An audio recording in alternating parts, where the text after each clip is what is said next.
Hello, Bombshell. Tawny Janae here. Thanks for joining me on the mat and for this elevated block series. Today's class is on the yin side, the more restorative side. We are digging into the feet and the calves, giving them some serious love in a very gentle, thoughtful way.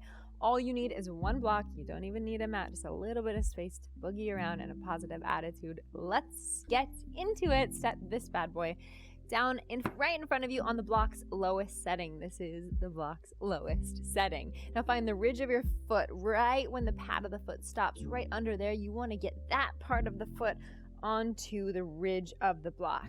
Now you might want to do this tiny thing where you internally rotate the foot. You become a little bit, is it pigeon-toed? Yeah, the opposite of duck-footed. So that the line from your big toe knuckle to your pinky toe knuckle is perfectly flush and straight with the mat. So there's slight internal rotation here. Now notice I already feel a sensation in my calf getting a nice deep stretch, as well as the underbelly of my foot getting a stretch from the block. It's a really beautiful combination. We call this a twofer, yeah? 2 for 1.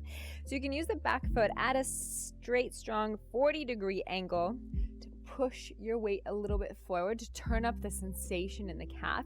You can even hop forward if you need a little bit more, yes? From here, stay applying slowly more and more pressure as you can get a little bit deeper and deeper into the stretch. Or you can also choose to internally and externally rotate the hip, meaning open and close your hips. And notice as you do that, it's changing the pitch of the stretch. You're getting more into the outside of the calf and then the inside muscles of the calf. So you're basically going through a self-discovery process on the mat with the block. Well, I'm not on a mat. You don't even need a mat. But just figuring out what feels good, what's happening in the body, where you're feeling the stretch, just connecting, taking a little bit of time to tune into the body. Now, when you're ready, you can really lean into your foot. I have my right foot on the block. Don't worry, we're going to go both ways, right and left. But try to turn up the sensation. You want the sensation around a 7 out of 10. Yes, not a full 10. Can you hear those funny sounding birds here in Australia? They almost sound like robots or like R2-D2 or something. It's so cool. It was rainy this morning. It's gorgeous. Just a few more seconds here, connecting to the calves. Fun fact, your calves are your second heart, right? So if we're stretching them, giving them love, they're going to pump blood back up to your heart, giving your heart a little bit of a break. Good for the cardiovascular system, yes? All right, other side, you can take your foot off the block. Notice how different your feet feel. This one feels a lot flatter and lengthened. It's so cool. Again, find the ridge right below the paw of the foot. Set that on the block and then do a little twist to where your big toe turns down, heel out slightly so that the big toe knuckle is in line with the pinky knuckle, yes. So there's that slight internal rotation. Now you can play this dance where you fade into the stretch a little bit more and then you fade out of the stretch. But you never want to surpass that 7 out of 10 on the sensation, aka Richter scale we're working with, okay? How does it feel in the body?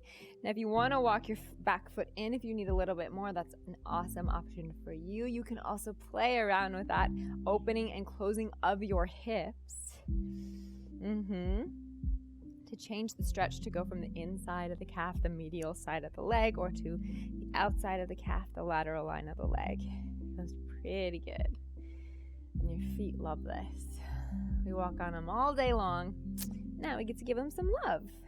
A few more breaths here. Finding that point that feels the crunchiest for you, the most sensation, the most singing happening in the calves and or the foot. And then stay, hang out there. Taking a few breaths. It's so nice when you can work two things at once, which is why I absolutely love this. And you'll notice the more you stretch your calves and your feet, the nicer your forward folds are going to get, your down dogs are going to get, or if you're a runner, your strides. Just 2 more breaths, feeling into the body. How nice is it to connect to the calves? I tend to ignore them, so this is a really nice reminder for me to give them love. Good. Find your 7 out of 10. Stay there. Pause for a cause. Marinate for just 1 last second. And then release. Nice. That's both sides of your calf stretch. It's something you can do on repeat. And if you want more of this, the whole series is the Elevated Block series. Yes, there's both restorative classes like this, but there's also more demanding, more energizing, more activating classes that you get to discover. So if you like what's going on here, take another class, subscribe, hit the like button, do all the things, and know that I appreciate you more than you know. And wherever you are, I hope you have the most beautiful day. Namaste, Tawny Janae.